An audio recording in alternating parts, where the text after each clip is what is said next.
नमक है, ये आपका ऑरिगेनो जो मैं अभी अपने एग में डालने वाला हूँ। अब ये नमक पूरा का पूरा मैंने अगर डाल दिया तो इसका टेस्ट खराब हो जाएगा, ठीक है। बिल्कुल नहीं डाला तो भी टेस्ट खराब हो जाएगा। Same goes with trading as well कि अगर आपको नॉलेज की बात की जाए तो बहुत ज़्यादा नॉलेज लोगे तब भी आप कर नहीं पाओगे काम। मुझे ट्रेडिंग करते हुए टोटल 8 से 10 साल हो गए और it took me around 4 years to become profitable. अब ये पूरा जो 8-10 साल का ज्ञान है, जो भी मैंने 8-10 साल में सीखा है, मैं आपको इस वीडियो में पूरा एग बनाते बनाते समझाने की कोशिश करूंगा कि कैसे आप सिर्फ इस 10 मिनट की वीडियो को देख के, 10-15 मिनट जितने मिनट की वीडियो बने, आप अपनी ट्रेडिंग जर्नी स्टार्ट कर सकते हो और वो गलतियां जो मैंने करी हैं उनको अवॉइड कर सकते हो। Now it's very important to understand कि टाइम लगेगा, ठीक है। अगर आप इवन आप मेरी गलतियां जान जाते हो कि मैंने क्या गलतियां करी थी और क्या क्या प्रॉब्लम मैंने फेस की थी, still you need time to make yourself comfortable with the stock market, okay.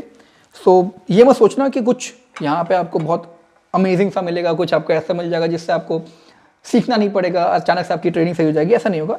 आपको टाइम देना पड़ेगा, बट अगर आप टाइम दोगे इन सब चीज़ों पे तो ऑब्वियसली हो जाएगा, ओके। नाउ ये जो पहला टॉपिक है, मैं हर वीडियो में हर बार कहता रहता हूँ और हमेशा कहता रहूँगा कि risk management is the most important thing in trading. आप चाहे कितनी भी अच्छी स्ट्रैटेजी लेके आओ, चाहे कोई भी स्ट्रैटेजी लेके आओ, अगर आपने रिस्क मैनेजमेंट नहीं किया है तो you are not going to become profitable. क्यों नहीं बनोगे? Because all it takes one losing trade, आपका सारा कैपिटल वाइप आउट हो जाएगा। एक ट्रेड खराब गया और आपका सारा का सारा कैपिटल वाइप आउट हो जाएगा। इसलिए कभी भी गलती से बिना रिस्क मैनेजमेंट के ट्रेड मत कर लेना। रिस्क मैनेजमेंट मैंने कई वीडियोस बना रखी हैं, जो डिस्क्रिप्शन में आपको लिंक मिल जाएगा, आप जाके चेक करो। बट ये याद रखो कि भाई अगर रिस्क मैनेजमेंट नहीं किया तो एक ट्रेड, एक गलत दिन, एक खराब ट्रेड सब कुछ लेके डूब जाएगा। दूसरा बहुत इंपॉर्टेंट पॉइंट है कि मेजॉरिटी जो बिगिनर्स है ना, वो स्ट्रैटेजीज ऐसे स्विच करते हैं ऐसे कपड़े बदल रहे हो, ठीक है। लेकिन ऐसा नहीं करना होता। अगर आप स्ट्रैटेजीज यूज करते हो तो उसको यार एक स्ट्रैटेजी पे स्टिक करो। तो प्लीज अंडरस्टैंड कि जो स्टॉक मार्केट है it's a game of probability, ठीक है। गेम ऑफ प्रोबेबिलिटी का मतलब क्या होता है कि अगर आप कोई चीज 10 बार करते हो तब जाके आपको 10 बार करने के बाद समझ में आता है कि उसमें क्या क्या पॉसिबिलिटीज हैं। जैसे मान लो अगर हम क्या बोलते हैं, कॉइन टॉस करने की बात करते हैं, ठीक। अगर आप कॉइन टॉस करते हो तो उसमें क्या होता है कि आपने एक बार सिक्का उछाला, ओके, हेड्स आ गया। अगर आप ये जानना चाहते हो कि कितनी बार हेड्स आता है या फिर आप ये जानना चाहते हो कि कितनी बार टेल्स आता है, उसकी प्रोबेबिलिटी क्या है, तो एक बार सिक्का उछाल के तो आपको समझ में आएगा नहीं, ठीक है। आपने मान लो एक बार सिक्का उछाला, फिर दूसरी बार किसी दूसरे कंट्री का सिक्का ले लिया, तो आपको समझ में नहीं आएगा ना कि हेड्स किस में आ रहा है, टेल्स किस में आ रहा है, वो क्लियर नहीं हो पाएगा। स्ट्रैटेजी आपने चेंज कर दी, सिक्का आपने चेंज कर दिया, किसी दूसरे कंट्री का सिक्का ले लिया। तो अगर आपको ये आइडिया लगाना है कि इंडियन सिक्के में कितनी बार हेड्स और कितनी बार टेल्स आने की पॉसिबिलिटी बनती है, वो करने के लिए आपको सेम सिक्के से बार बार उसको कॉइन करना पड़ेगा, सॉरी, सेम सिक्के को बार बार टॉस करना पड़ेगा। Same goes with strategies. अगर आप ट्रेडिंग स्ट्रैटेजी की बात करो तो ट्रेडिंग स्ट्रैटेजी तब तक आप उसकी फुल वैल्यू नहीं समझ पाओगे जब तक उसको आप 1 से 2 से 3 बार या फिर मतलब महीनों तक जब तक उसको टेस्ट नहीं करोगे, जब तक महीनों तक उस पर ट्रेड नहीं करोगे। अगर आपने महीनों तक ट्रेड किया then only you can understand कि उस पर्टिकुलर स्ट्रैटेजी की क्या एक्यूरेसी है।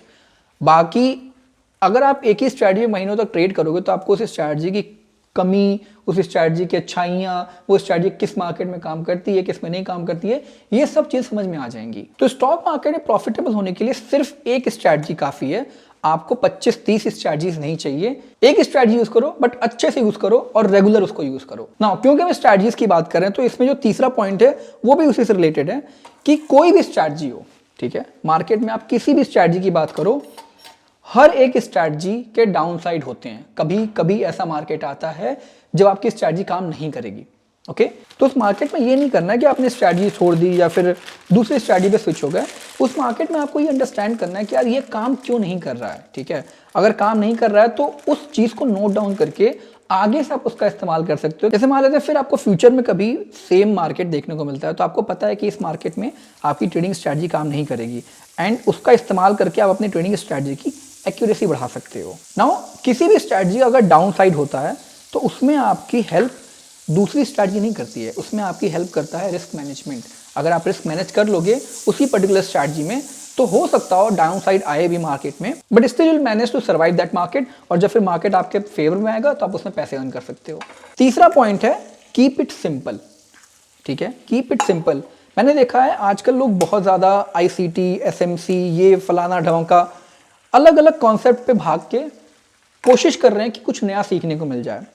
यार देखो, ये बात मैंने बहुत बार पहले कही है, एक बार फिर बताता हूँ आपको कि trading is a game of probability. ठीक है, आप कोई भी स्ट्रैटेजी अपना लो, कोई भी स्ट्रैटेजी यूज कर लो, उस स्ट्रैटेजी की एक्यूरेसी 100% तो होने से रही। तो अगर किसी भी स्ट्रैटेजी की एक्यूरेसी 100% नहीं होने वाली है तो इतना माथा पच्ची क्यों कर रहे हो? सबकी 60-70% के आसपास होने वाली है, तो इतना क्यों सिरदर्दी पालना कि 25 चीजें सीखो और उसके बाद उसमें ट्राई करो और फिर नया लगाओ, कॉन्सेप्ट भी कॉम्प्लिकेटेड करो, मार्केट में जो स्ट्रक्चर है, इमोशनल बैलेंस है, अपना साइकोलॉजी वो भी कॉम्प्लिकेटेड करो, क्यों इतना भसूड़ी पालना भाई? ठीक है, तो एक सिंपल स्ट्रैटेजी पकड़ो जो ज़्यादा कॉम्प्लिकेटेड ना हो, उसकी एक्यूरेसी अगर 60% के आसपास भी है, दैट्स मोर देन इनफ। उससे ज़्यादा और कुछ नहीं चाहिए आपको मार्केट में। इसी पॉइंट पे एक पॉइंट और आता है that you don't need to know everything about market. ठीक है, बहुत लोग ऐसा देखा है मैंने कि वो ऑप्शंस भी करना चाहते हैं, फ्यूचर्स भी करना चाहते हैं, वो आएंगे इक्विटी में भी करना चाहेंगे, आपको सब नहीं करना है। ठीक, अब जैसे मान लो ये नमक है, ये आपका ऑरिगेनो जो मैं अभी अपने एग में डालने वाला हूँ, अब ये नमक पूरा का पूरा मैंने अगर डाल दिया तो इसका टेस्ट खराब हो जाएगा। ठीक है, बिल्कुल नहीं डाला तो भी टेस्ट खराब हो जाएगा।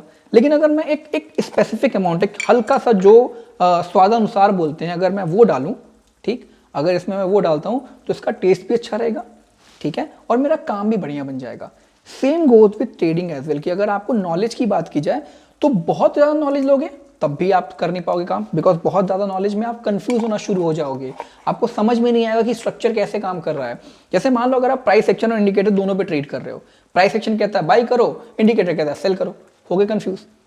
तो स्टॉक मार्केट में जब भी आप आओ तो सब कुछ जानने की जरूरत नहीं है, लेकिन एक बेसिक इंफॉर्मेशन जो नीडेड है कि मार्केट काम कैसे करता है। अगर आप ऑप्शंस में ट्रेड कर रहे हो तो ऑप्शंस के प्रीमियम मूव कैसे करते हैं, फ्यूचर्स में ट्रेड कर रहे हो तो फ्यूचर में अंडरलाइंग एसेट क्या होता है, ये सब इंफॉर्मेशन आपको होनी चाहिए, बेसिक इंफॉर्मेशन एटलीस्ट होनी चाहिए, अदरवाइज आप नहीं कर पाओगे आगे ट्रेडिंग।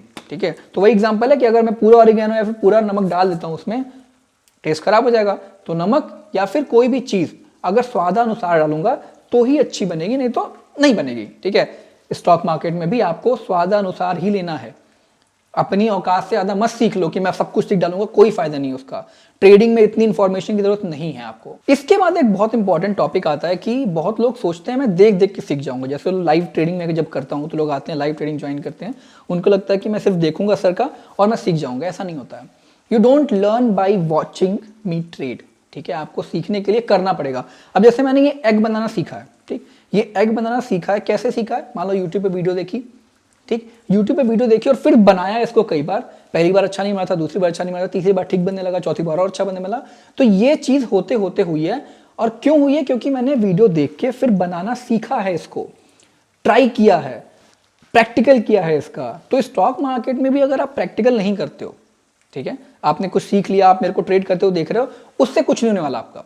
राइट, आपको करने के लिए, आपको सीखने के लिए एक्चुअल में मार्केट में अपना हाथ डालना पड़ेगा, प्रैक्टिकल चीजें करनी पड़ेंगी। लाइव मार्केट में जैसे मैं ट्रेड करता हूं वैसे आपको भी ट्रेड करना पड़ेगा। यूट्यूब पे मत करो लाइव में, लेकिन आपको ट्रेड करना पड़ेगा लाइव, तभी जाके आप आगे कुछ कर पाओगे। ठीक है, बात करते करते मेरा सब कुछ तैयार हो गया। Let me show you. So here's egg जो हाफ फ्राइड, एक तरीके से सनी साइड अप, चाय इधर बन गई है एंड 2 ब्रेड। तो ये मेरा लंच होने वाला है आज का। Now I am going to enjoy my lunch. अगर आपको ये वीडियो पसंद आई तो प्लीज अपने दोस्तों के साथ शेयर करो जो इस तरीके से स्ट्रगल कर रहे हैं, बिकॉज ये 4-5 एडवाइजेज जो हैं आपको कोई देता नहीं है जनरली, क्योंकि उनको इस पर कोई किक नहीं मिलेगी। लेकिन फैक्ट ये है कि यही एडवाइजेज हैं जो आपको लॉन्ग टर्म में प्रॉफिटेबल बनाएंगे और कुछ नहीं। Till then bye bye, take care, मिलते हैं अगली वीडियो में।